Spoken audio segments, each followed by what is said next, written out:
This is day 1,500. 1,500 days since Richard was premeditatedly murdered on Fort Bliss, and I'm burning the midnight oil. Um, Holiday weekend. Hope everyone is doing well. We had an amazing day today. More and more people are coming forward. We're getting more and more information. Of course, we have been writing this book about Richard, about the premeditated murder of our son, a soldier, a whistleblower on Fort Bliss. They withheld the information that Richard was a whistleblower. There is absolutely no doubt. It is totally corroborated, and the evidence overwhelmingly declares Richard a whistleblower. He was retaliated against, reporting to IG, to FBI Houston, to CID. He wanted to be a CID agent, right?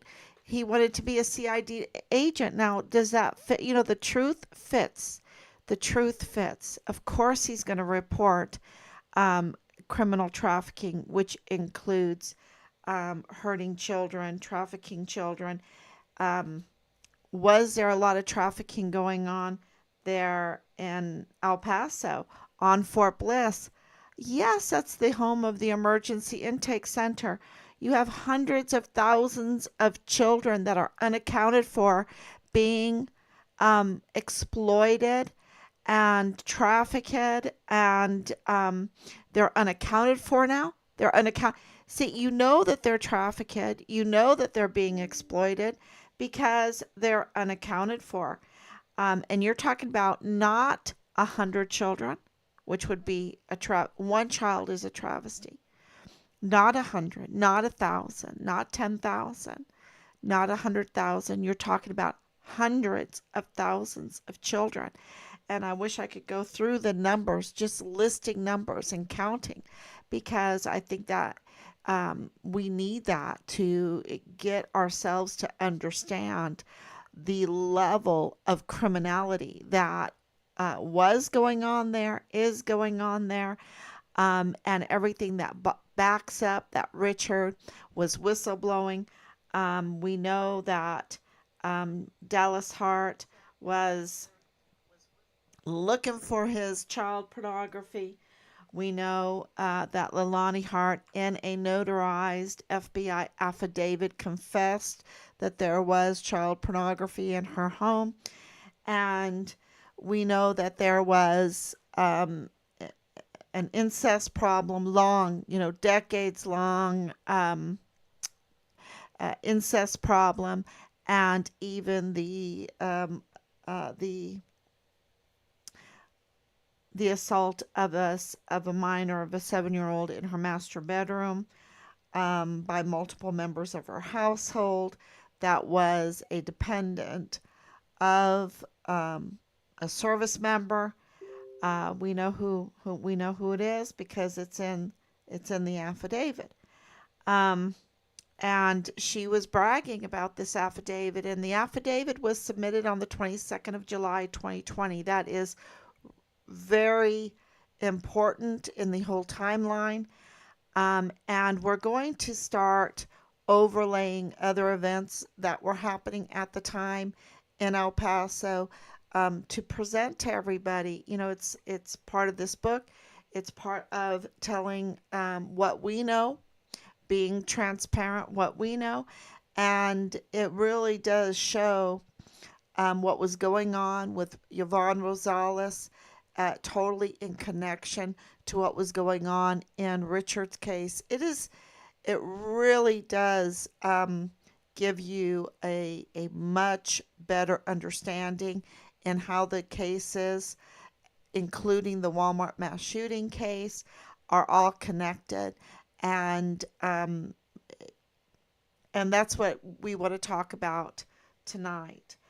So there I'm on. Thank you for coming on. Thank you, Anicia, for coming on. And of course, we have turned in all of this information over and over again, hundreds of open records requests and letters and emails and criminal complaints and everything. Um, we shouldn't have to go through that. Uh, but here we are. Here we are. We were made the investigators, so we turned it all in. And then the latest, there's so much of the latest because more and more people are coming forward. And of course, we had the confession of Leilani, the confession of John Briggs, that we had to go through. And you might say, oh, why do you call it a confession? I've had some questions like that. Well, because when people speak, they let you know where they're coming from and they let you know what's going on. You have to, the latest from Leilani Hart is, I call it a crisis in lies. But for everything you say, there has to be a basis, right? A basis where that's coming from. And so we've had that communication analyzed and we've reported it. The same thing with what's going on with John Briggs, who you might not know who he is, but he is the assistant district attorney that for years has been leading the lead assistant district attorney in the 34th Judicial District Attorney's Office, which is El Paso, um, is, in charge of capital murder cases. So he was absolutely firsthand right there with the Walmart mass shooting and, of course, with Richard's case. And, you know, the, uh, the media and the PAO and everything do not want to let you know that Yvonne Rosales was looking into Richard's case, but absolutely she was looking into Richard's case. And when you see, we had to corroborate it, right? We had to make sure that before we tell the public this, that it was true. And so we've been really investigating that.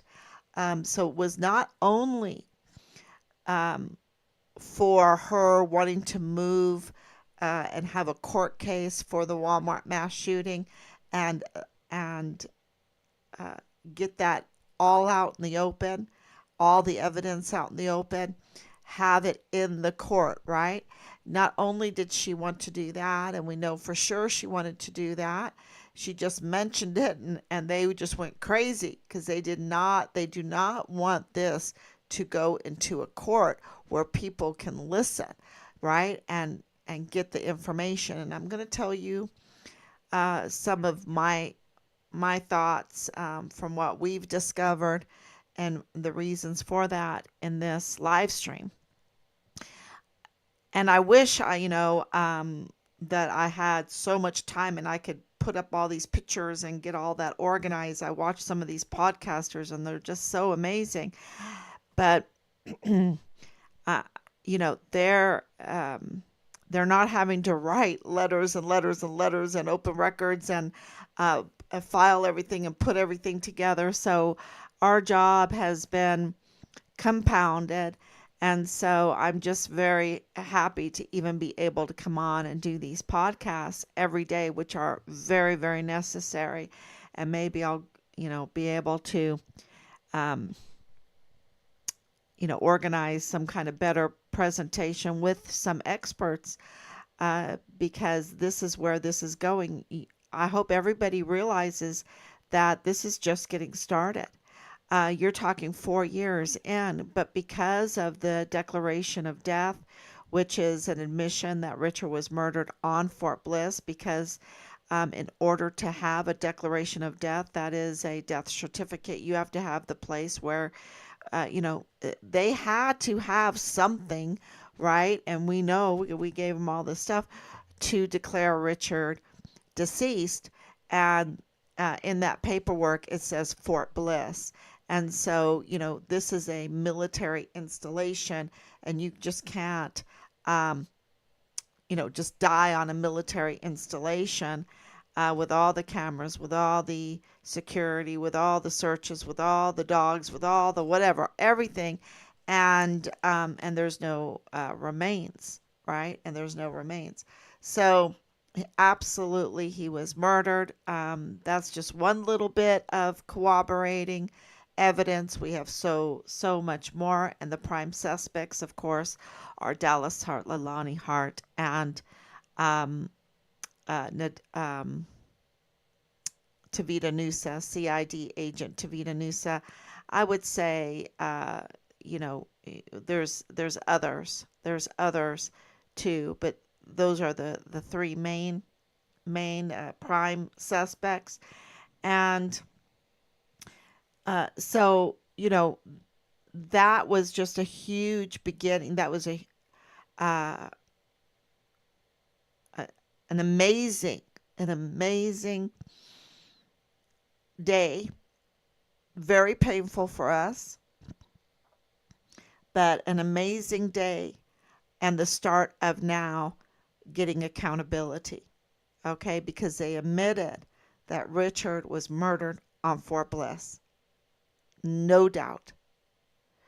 And so now, really putting together all of the evidence and evidence that we might have overlooked, going back to the beginning of the investigation, which was September 1st, 2020.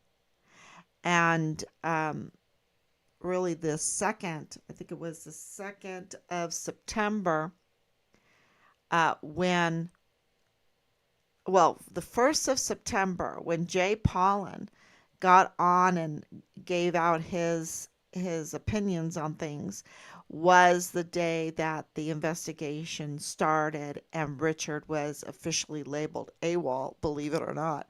Um, so then they were looking for him, right? Um, and then, of course, 2 days later, well, the day after that, CID had called us to let us know that they were that Richard was back on the rolls. So the first, during this holiday season 4 years ago, is when the investigation started. And then today, September 2nd, um, here we are, where they notified us that he was back on the rolls. And that was the day that the PAO called us and threatened us.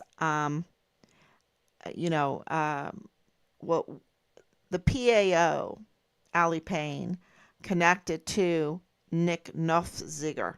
Okay, they're they're at Walt Disney together, right? In that program, I think so. Yeah, this team. Um, Maybe I'm wrong. I know they absolutely worked at that time very much together. And my memory, I'm just want to be 100%, but I know for sure 100% that they were working together. And that was the day that the smear campaign began on Richard, and absolutely up to no good.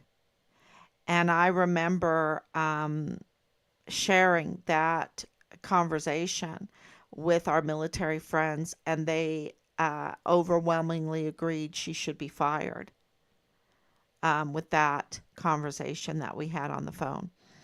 And now, knowing that we are a Gold Star family, and the way this Major General Taylor, Kirk Taylor, um, he needs to he needs to be stripped. Absolutely.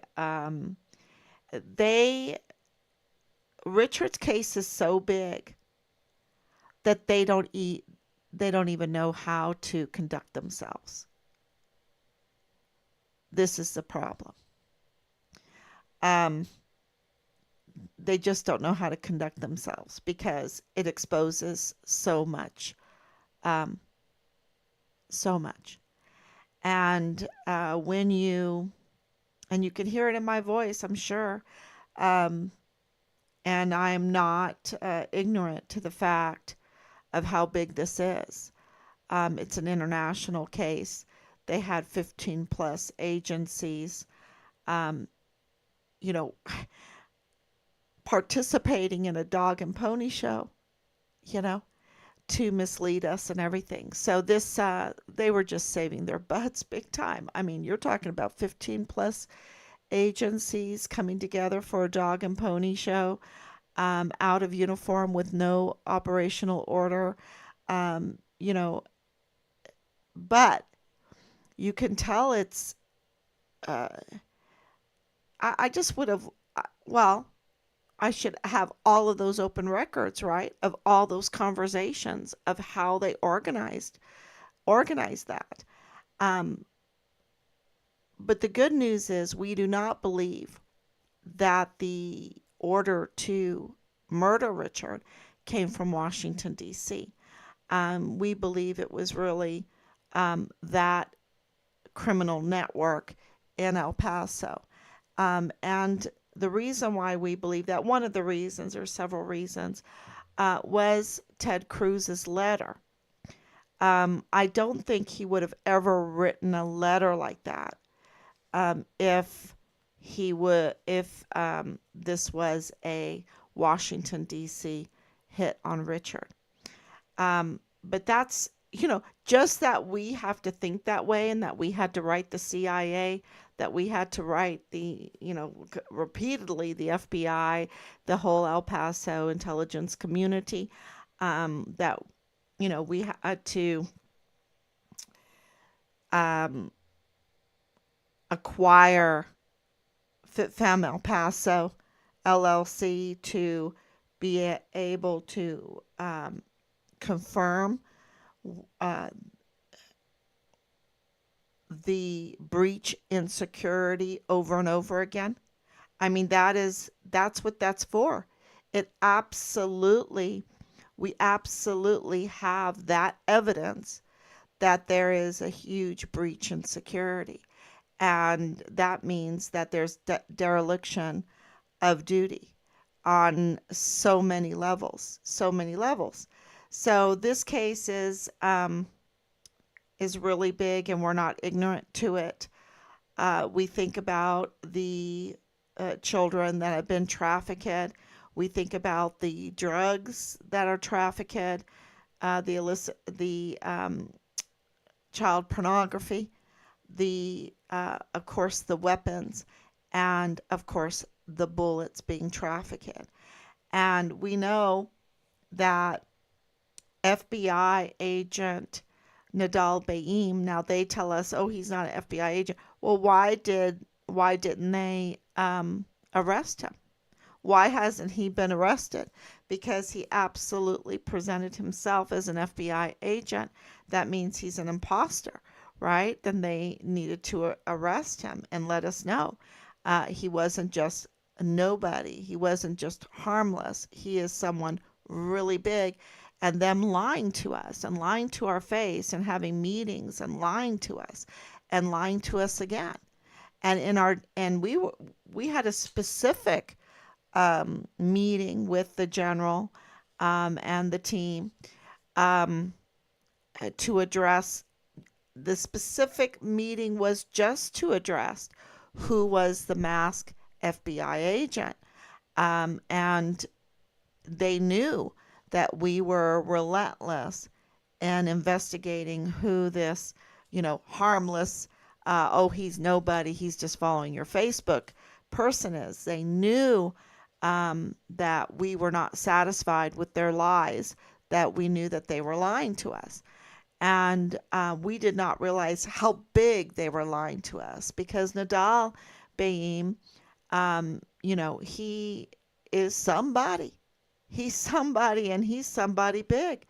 Um, and not big in the sense of a Goliath or whatever, but connecting a lot of dots, collecting a lot of dots with the LLCs, with Richard's Mercedes. Um, yeah. And also with the Walmart mass shooting. And that's what that's okay. We know for sure. I want to make sure everyone knows where we're going because, they watch.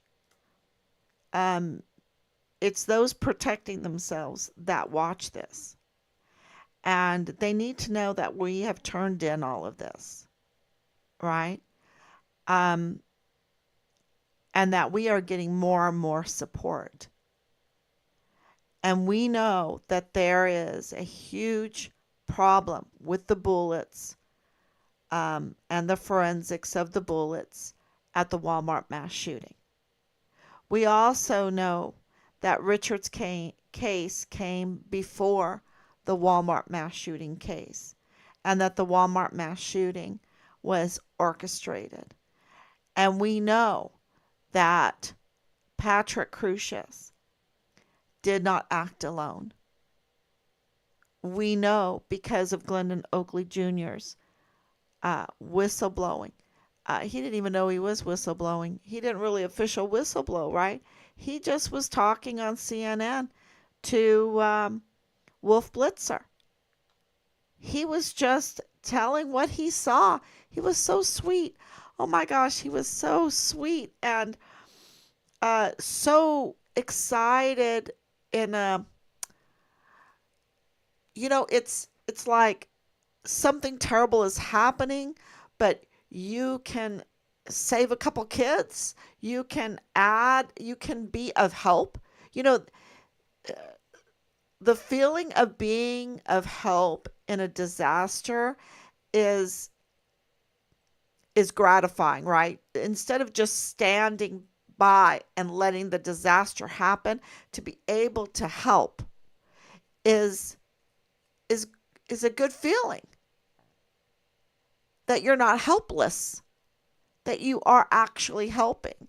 And so when you watch the video of him, which I've watched over and over and over again, that's the spirit I got from him. Is he knew absolutely this is a disaster, that he is military, that he's military trained, that he was so happy to be military and military trained, that he could use his training, that he was packing, that he had a gun, that he could defend children, that and this is his words, and it's a little bit offensive, but he said that the parents left the children. The parents left the children unaccompanied, and they were running all over the place at the mall, and that there were gunshots in the mall, and he wasn't just gonna hide behind a gate, closed gate in a Foot Locker. He opened the gate with who he was with, and I think a couple others left, and he was going to go help, and he was going to grab some kids, and he wished he could grab some more kids. And in that time of helping, he saw a group dressed in black with M4s, right? And he called them mall cops because they were all they were in uniform, right? They were in uniform. They were all in black with M4s, and he even said it, that those are military weapons. Usually they're military weapons. Now, are they only military weapons? No, I get, but for the most part, they are military weapons. It's what the military uses, and law enforcement, right?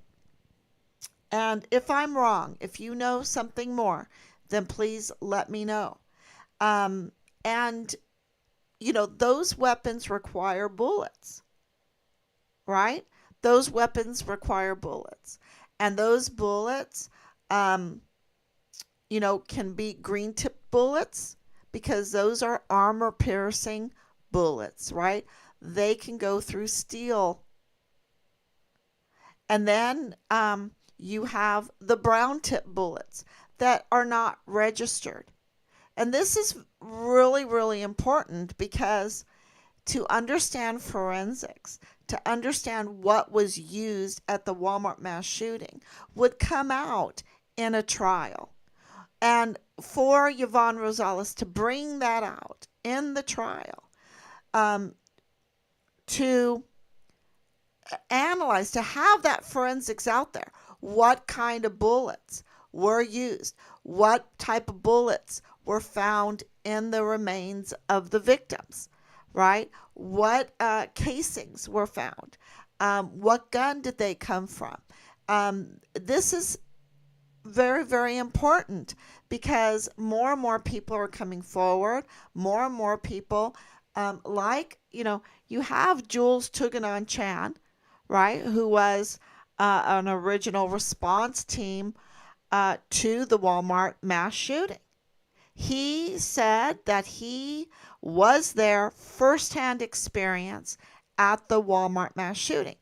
So he could tell us in the trial. He would be one of the witnesses in a trial to the Walmart mass shooting, what he saw.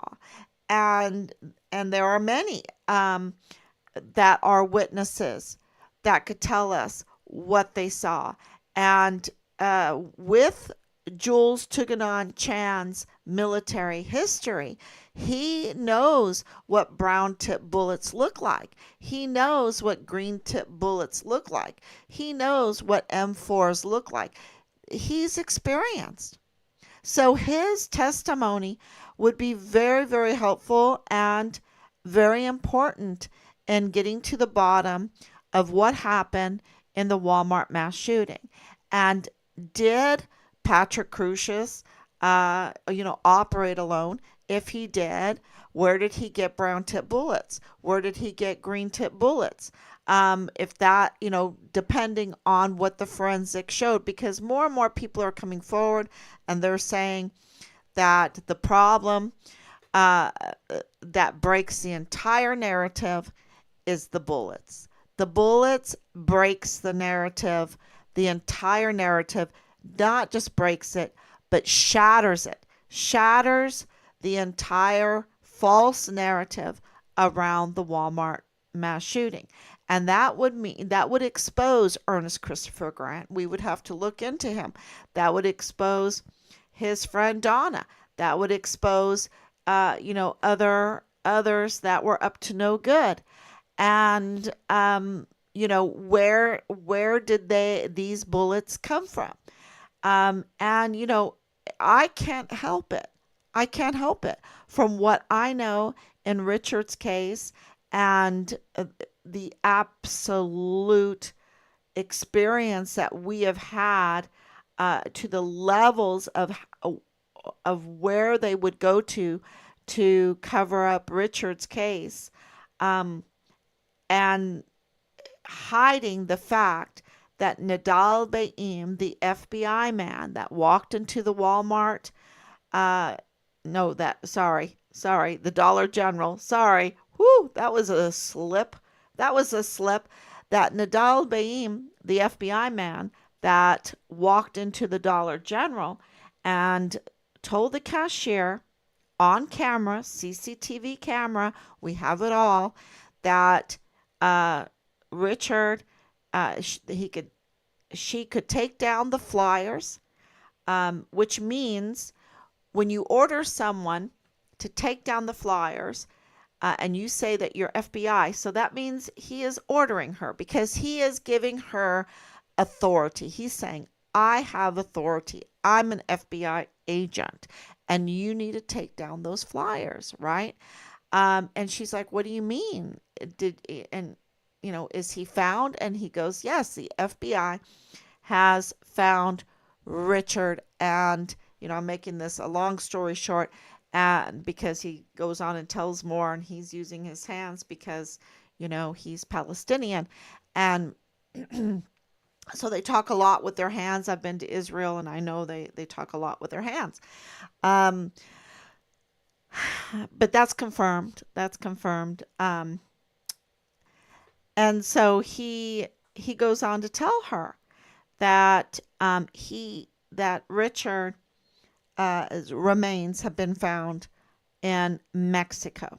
Okay, that they were looking in 5 different spots in Mexico, and they found remains in Mexico. So that made this an international case. That explains why Interpol was involved. That explains why the Mexican military was involved, why the Mexican government was involved.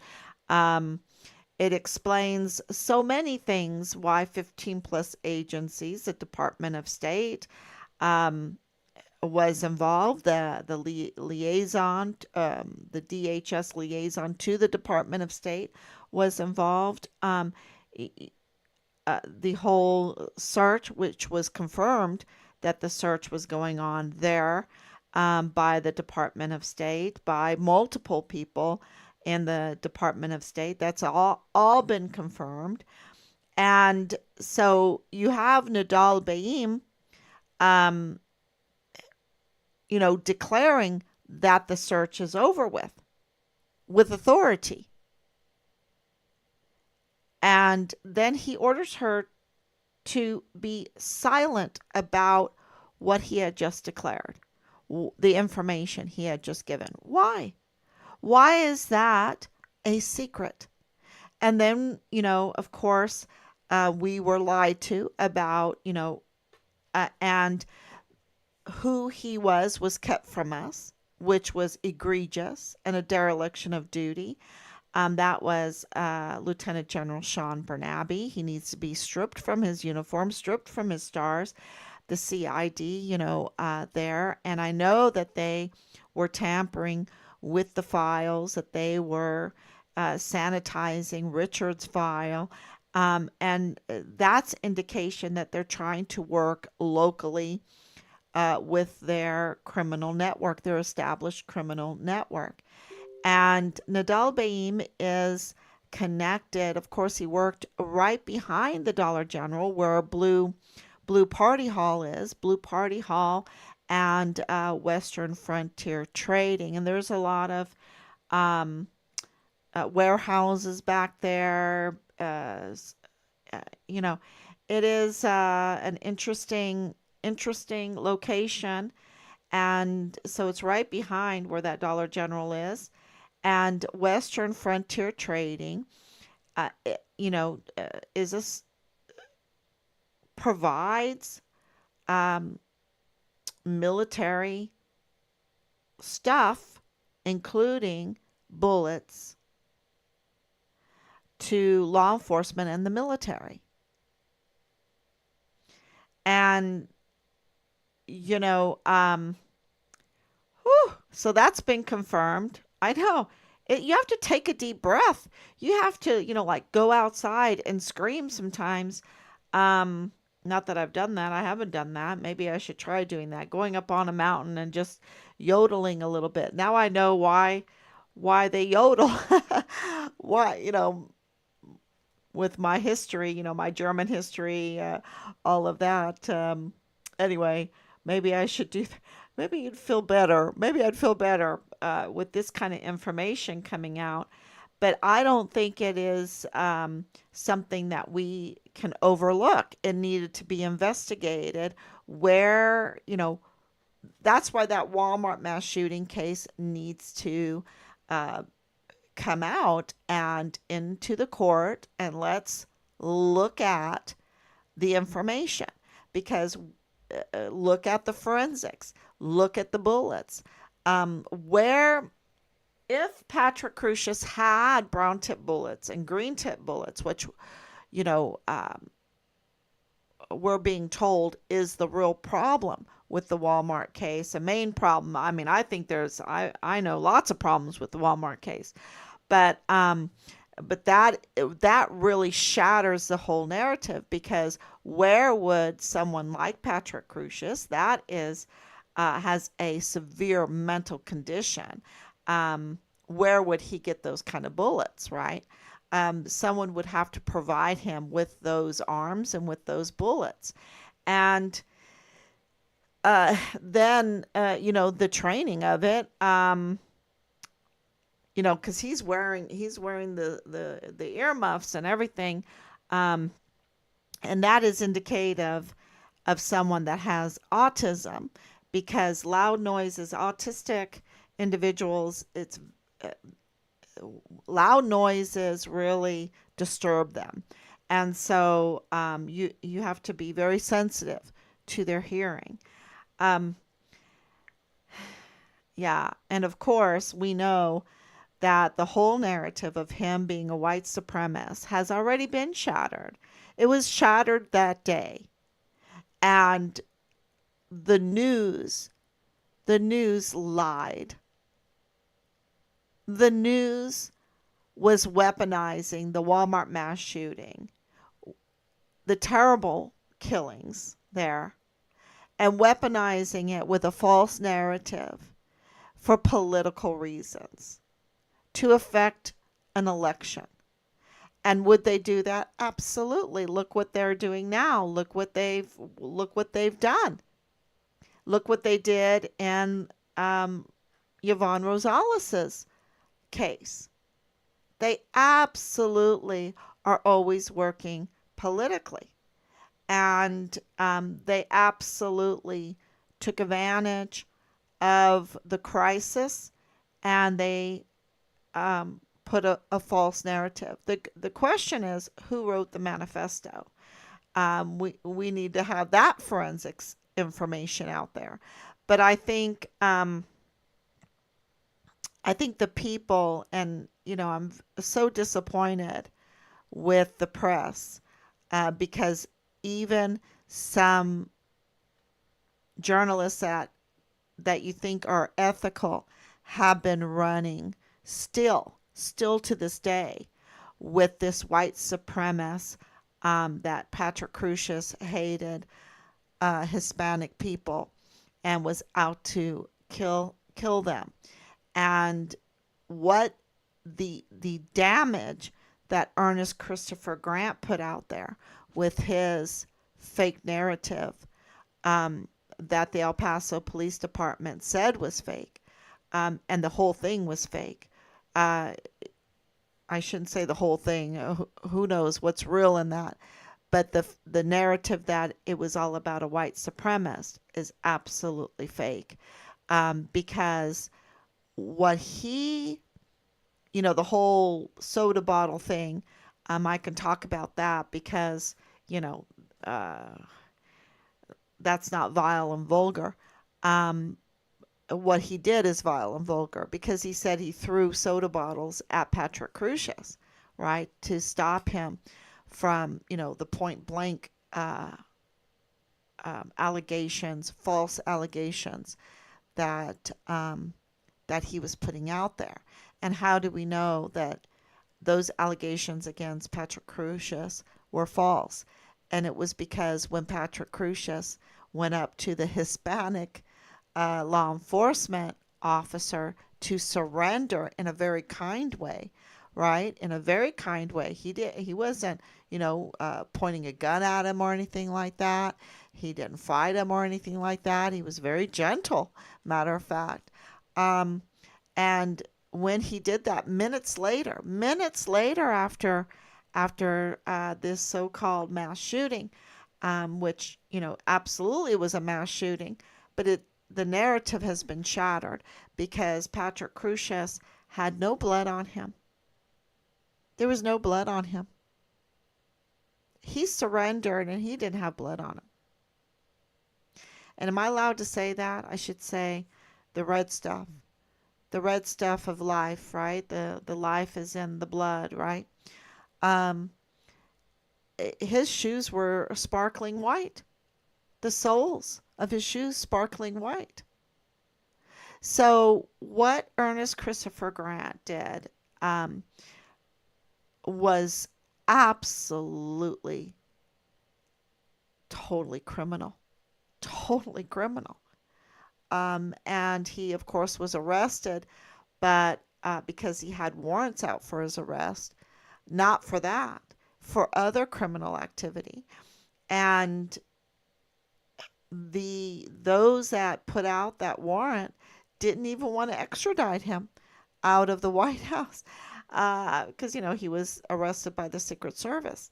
So and that's part of the Walmart case, y'all. This is all part of the Walmart case. So, of course, you have Richard's case being part of the Walmart case. You have the questions about the bullets, the brown tip bullets and the green tip bullets, and those questions, and the racism charges of of the false narratives being part of the case. But you also have this operative. I don't know what else to call him. He seems to be an operative because he was the media sweetheart. They absolutely carried him everywhere to spew his hate and his lies and his damage. The uh, and it's violent. You know, his testimony was violence against our society, our the absolutely the El Paso community. It was violence against that. It's hate speech. It really is hate speech, and they were trying to pin the hate speech on Patrick Crusius. But Patrick Crusius, when he was even in court, and I'm not saying he was not part of it. He's part of the Walmart mass shooting. He's part of it, and we need to try him and get to the truth. Um, but they don't want it to go forward. 5 years, over 5 years, and they're still, you know, how is this going to go forward? You know, because the very people that are in charge of moving this forward, many of them are up to no good, and so you've got this election interference. You've got this hate speech coming from some operative that the media disseminated to the world, okay? Because the Walmart mass shooting is international because a German and Mexican nationals, German national, Mexican nationals, were murdered in the Walmart mass shooting. So, you know, and we don't even know what day, we don't know what time, we don't know because the autopsies were done by Mario Raskin Ortiz, who is illegal and he's up to no good. And we know from more and more people coming forward that there are discrepancies with the autopsy reports. And so the truth of that whole Walmart mass shooting that was used for many different reasons. But Richard's case came before that. And if Richard's case gets solved, if they start making arrests, it absolutely is part of the Walmart case. And that's when you look at the tenure of Yvonne Rosales, which is very, very important to look. She's going to go down in history. You know, I think Richard's going to go down in history, absolutely. And Yvonne Rosales will go down in history because it's her tenure and her bravery. And, you know, it's interesting because, and she'll probably say this, it's these unlikely individuals that God uses to be brave. And it was her bravery to become a DA, to take on that office after Jaime Esparza, right? Who had that position decades. He was very established. And for Yvonne Rosales to take on that office with the likes of John Briggs, right? John Briggs and Bill Hicks, friend, right? And them absolutely willing to violate all kinds of laws to interfere with her duly elected position. And we have the open records for it. You know, and you can get the open records for it. All communications between John Briggs and Bill Hicks and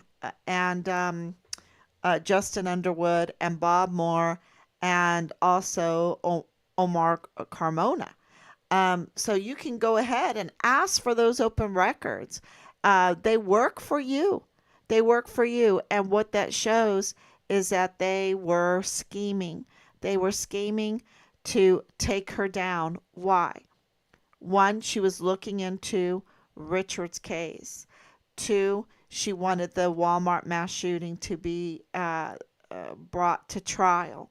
Three, she had an investigation open to the El Paso Community Foundation, uh, monies that how they were distributing the victims fund from the Walmart mass shooting because there were discrepancies. Um, and Rosa Maria Valdez Garcia was the cause of those discrepancies, because she was not the legitimate widow of the Walmart victim, and that it has been confirmed, and we've looked through all of that. And she targeted Richard's case. She targeted, um, and I wish I could explain more of how she targeted to obstruct justice in Richard's case, and soon, I think soon I'll be able to explain to you how that happened. And of course, her relationship with Leilani Hart, also targeting Richard's case by unauthorized access, tampering with his files, also being used. Here she is, a prime suspect in the murder of Richard because her son is Richard's platoon leader. And of course, she's, in this um, sexual relationship with her family member who's a CID agent in the Fort Bliss CID office. Um, and Richard wanted to be a CID agent, right? On and a soldier on Fort Bliss. I mean, put it all together. He's making complaints. He's a whistleblower, and here Leilani Hart, who not only has these kind of connections with Rosa Maria Valdez Garcia, with Tavita Nusa, with her son Dallas Hart, with her husband James Hart, who she's now divorced from, but with others, right? Like DES, Thomas Kane, um, they all of them had conflicts of interest to the. I mean, they were just so conflicted. They were conflicted, y'all, and up to no good. And but not only that, but Bob Moore uses the very prime suspect in the capital murder case, the premeditated capital murder case of Richard, uses her as a source to obstruct justice and retaliate against a witness in Richard's case. Now, I don't know of any other case that has happened in. That is just a wowzer. A wowzer. So she's an unreal. And then on top of that, she's a confirmed convicted criminal, right? With this bragging and giving it out that she has unauthorized access. And hey, I've got my CID number, I've got my FBI number of my complaint, my confession. And, and that's how we got those numbers. And they've been confirmed. And of course, we talked to the notary and confirmed it that way also. So,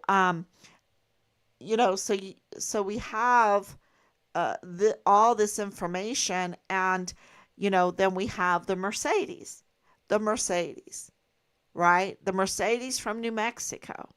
That so all this information that's coming in, more and more people coming in, that is connecting the Mercedes for us with Nadal Baim.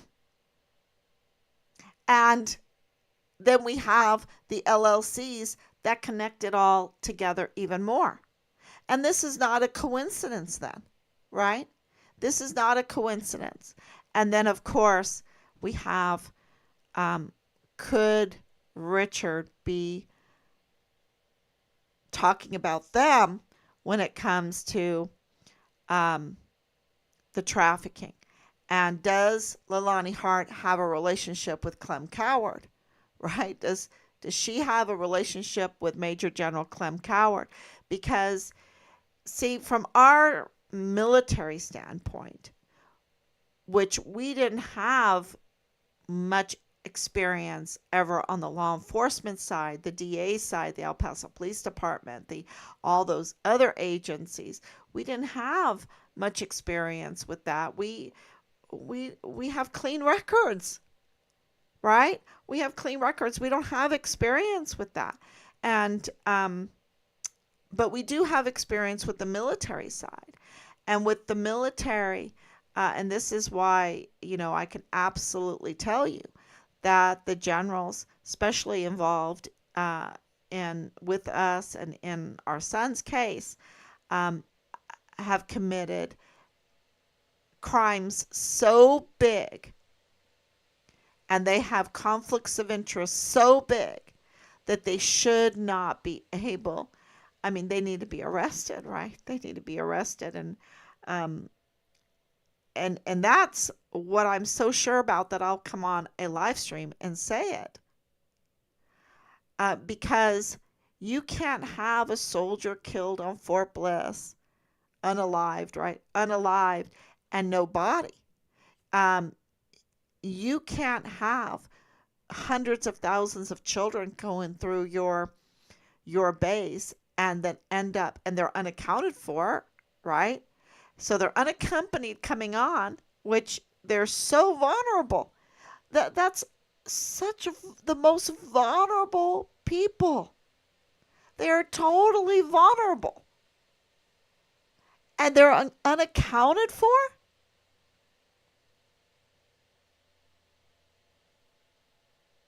I mean, think about that. And you've got the vulnerable soldiers at the VA also in this case being exploited. So the evidence is there that this group is willing to be careless with the most vulnerable of us and to exploit them. And the only way that that is possible is if the commanding general of Fort Bliss is up to no good. The only way that what happened to Richard could happen is with the DES Thomas Kane and Clem Coward and the commanding officer at the time. Well, Clem Coward was the 32nd ADCOM. He was Richard's general, with the G3 Bradford Bugado. And there's more. There's more because of what we have found out in our investigation with Michael Ruggiero. Okay, that's more and more people are coming out, and we've connected dots through that. And the only way is if that they are engaged in criminal activity and they're covering up. And so, absolutely, they had a motive to murder Richard. That's the point. They had a motive. And and then of course the cover up, uh, the timeline and all the connections that we got at the very beginning corroborate what I'm telling you. And it's so heartbreaking because the people that live in that beautiful city, El Paso, the service members that work on Fort Bliss, huge. They know that there's security issues, that there's security breaches. You had a 14-year-old girl being, pimped out while living for months on Fort Bliss in the barracks, in the barracks, right? You had testimony after testimony, how terrible it was in the emergency intake center for these children. You've had testimony and testimony and testimony how horrible what's going on Fort Bliss. You've had murders and very violent crimes going on. No, that is indicative of failed leadership. Failed leadership. And, we lived in Ireland, as most of you know, and I love history. We love history. and you look at the history of St. Patrick, what did he do to save? Because, many of you don't know this, but St. Patrick was forcibly brought to the island of Ireland as a slave. He was kidnapped from his family, um, a Christian family, a Christian family that was an incredible Christian family. He was, in his confessions, you can read his confessions, um, and it's called St. Patrick's Confessions, uh, that he was a little bit of a rebel because he was coming from this Christian family and he got kidnapped and he was a slave to the Druids. And he was just a child and he learned the language and he was out in the fields with the sheep. And if you've been to Ireland, if it's they have the jet stream, and so it never really freezes, so it's really ideal island for sheep, um, for cattle and sheep. And if you have sheep, you know that sheep are so sensitive, and that if there's dogs, they're so susceptible to attacks by dogs, and all the dogs have to do is bark at them, and they'll fall over dead by a heart attack. Sheep are very sensitive creatures.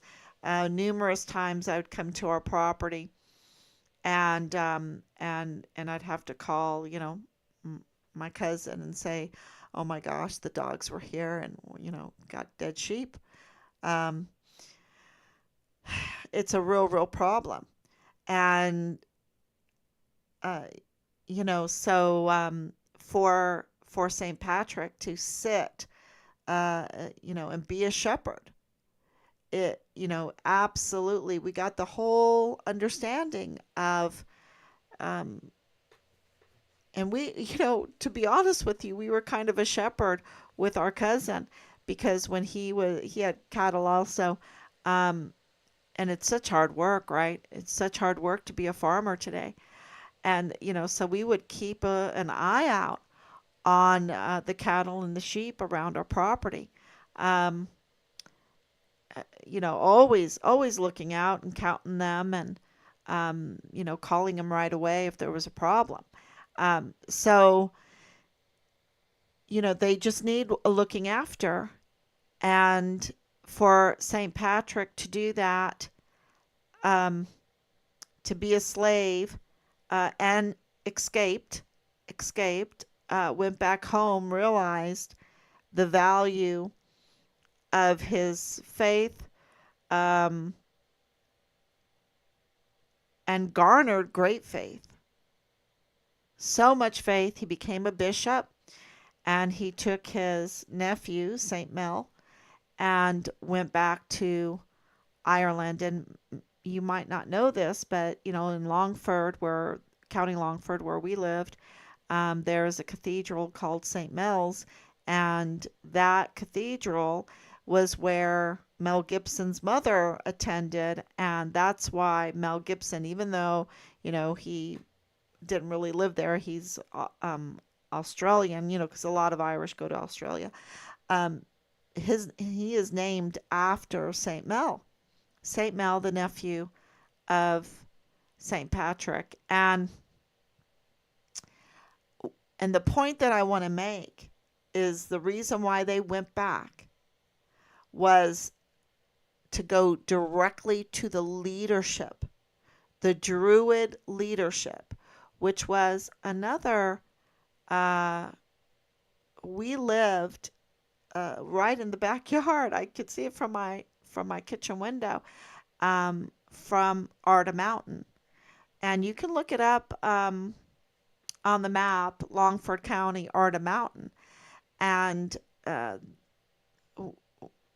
it was walking distance to the old cathedral ruins of St. Mel's. Um, and that was a high Druid point where they went to, and they went directly to the leadership. because if they knew they could tell the leadership to stop the criminal activity, right? And you could say, oh, that's their religion or whatever. No, murdering children, exploiting children is criminal. Absolutely criminal. It's evil. It's evil. And so that's how St. Patrick changed Ireland. And, you know,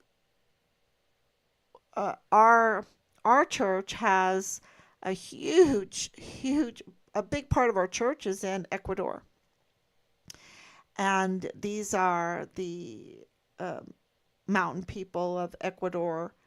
They have numerous communities, and their community, the individual communities, whoever is leading it, they they move as a community,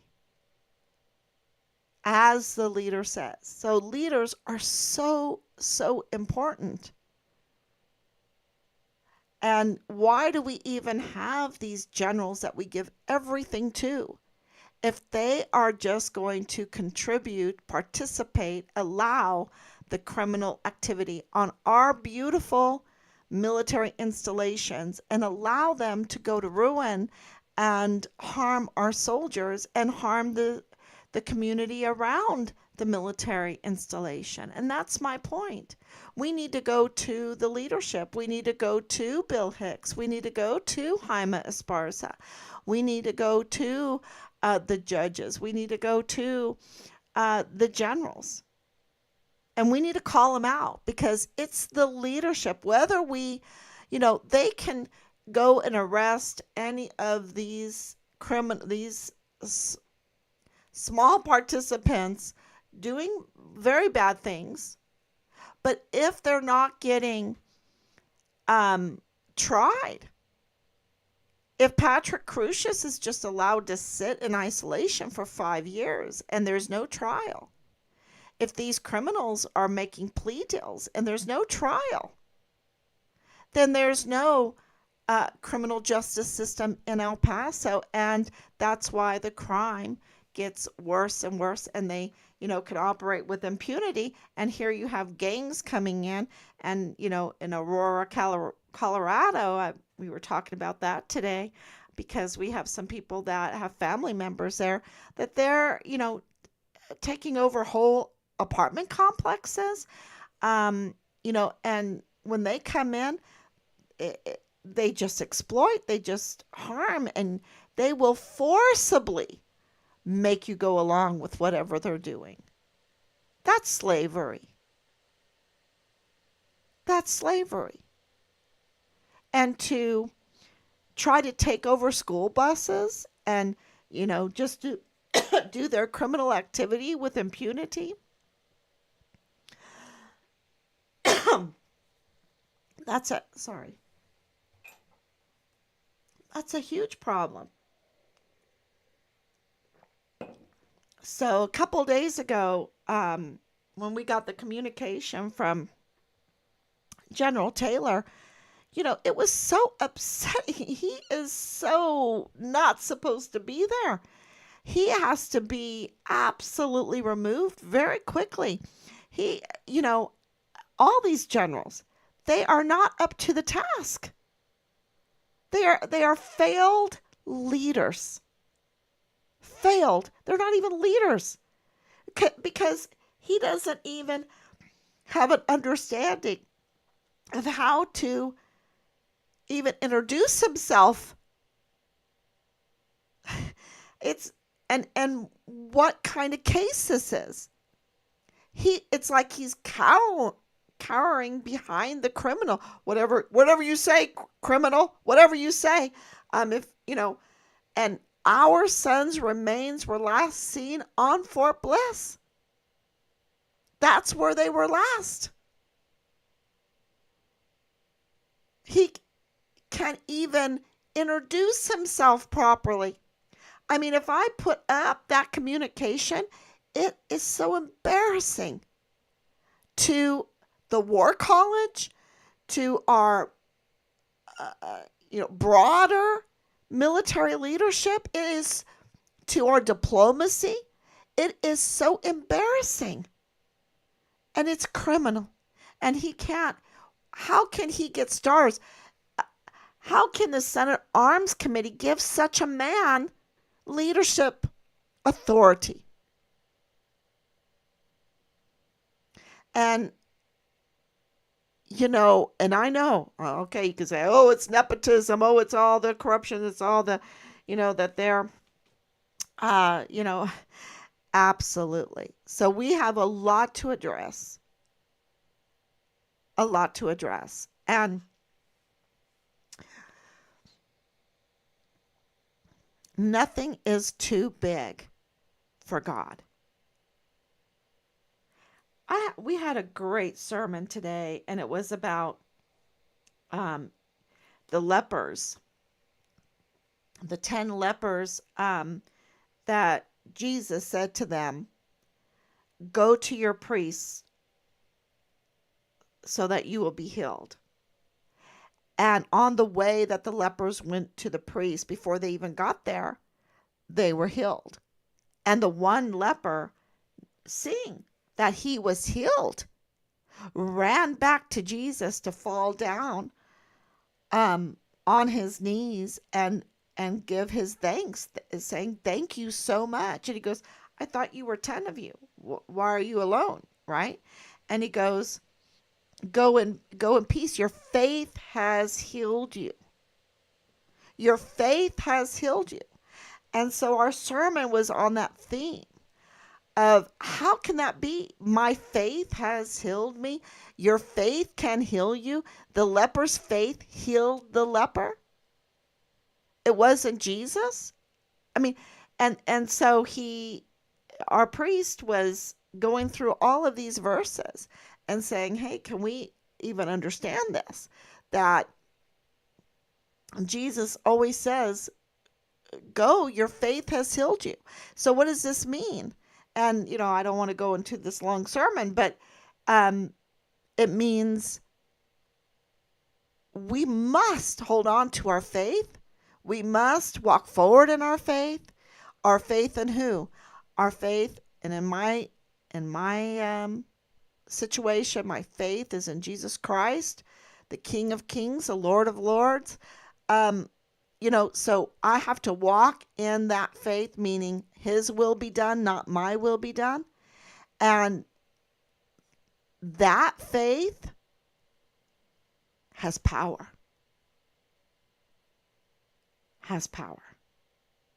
And if St. Patrick, would never have went back to, as an adult, as a trained, now more mature, but knowing the language, knowing what was going on over there, if he had never went back to Ireland to confront the Druid kings,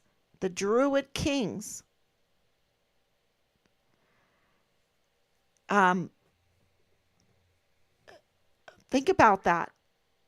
His faith moved a whole nation away from a very evil culture. Evil acts. And that's why the Irish celebrate every year. And the world celebrates. The world celebrates. Sometimes Boston celebrates St. Patrick's Day more than Ireland. I don't want to say that. But, it's because it's a celebration of faith, of the power of faith. And there's so many stories about that. That was so great. And it really gave me a lot of peace today, especially after going, oh my gosh, we just got rid of Eisenhower.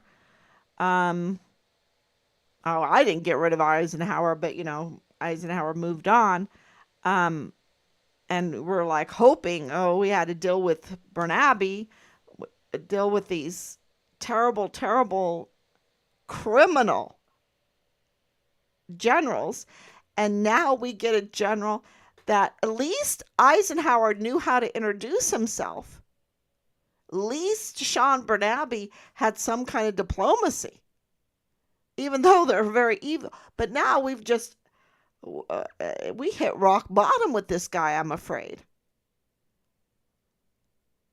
So, you know, oh, that was so frustrating. And thank you for listening to me vent that day. Um, because we want Richard's remains. And it's kind of like the frustration that El Paso has felt with the Walmart mass shooting. They want the trial, they want the answers to how this could happen. And, so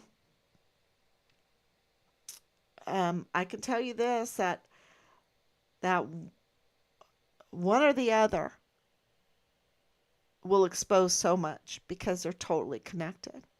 And they're connected because this established criminal group, um, is involved in both, is involved in more than both.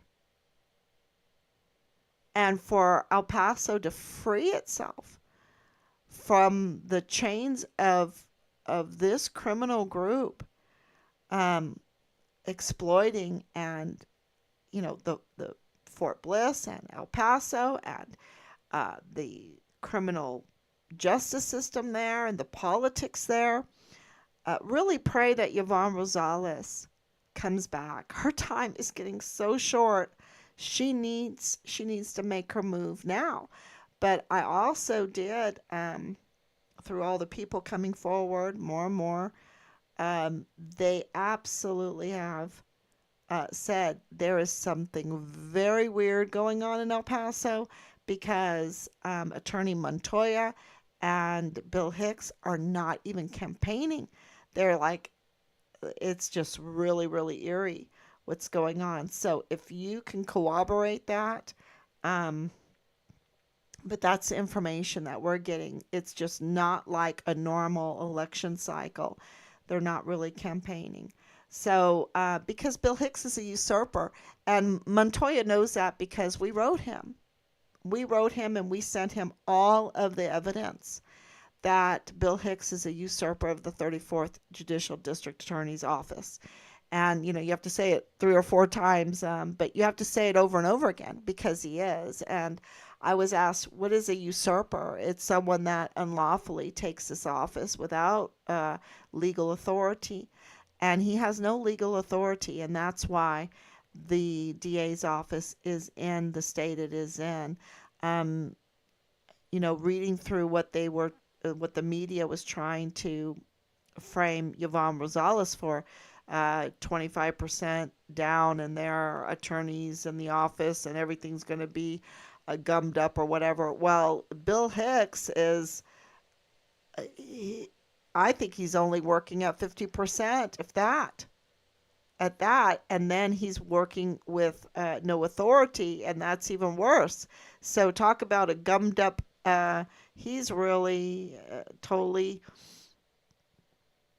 destroyed the criminal justice system right there in the DA's office, right there. And so that's why people are coming forward, because I think the courthouse has had enough, and law enforcement have had enough, and lawyers have had enough. And so we'll see. I think that Yvonne Rosales will have the support now. She needs the support from law enforcement. She cannot just walk in by herself.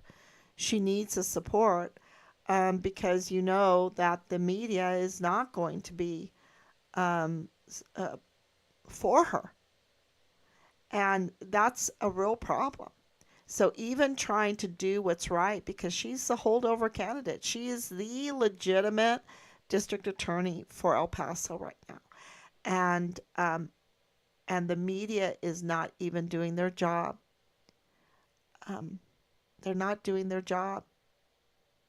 And so that is the real problem. If the media was doing their job, so please use your social media to spread the word. Be the media that the media refuses to be. And that's really, really important. And that's what we have done every night. Um, be the media what the media refuses to be, to make sure that Richard's case does not go into cold case. And we achieved that um, with the declaration of death. It's not a cold case. It is a premeditated capital murder case with, and however long it takes, because there's no statute of limitations in this case now. And and of course, we know that the courts are uh, very, very conflicted. They're very conflicted in today's world, and so are the attorneys, very conflicted. And so we are making sure that we have all of our T's crossed and all of our I's dotted, um, to get accountability. And I'm telling you, that Walmart case with those bullets, hearing about that again and having to think about Glennon Oakley Jr., um, and he was found dead April 8th, 2020, just before Richard was murdered. So it's not just about Richard's death. Other people suffer too. So God's given us no other choice but to stand up against the evil, and we can do that with faith. Thank you so much, everyone. God bless you, and I'll be back tomorrow, God willing. Bye bye.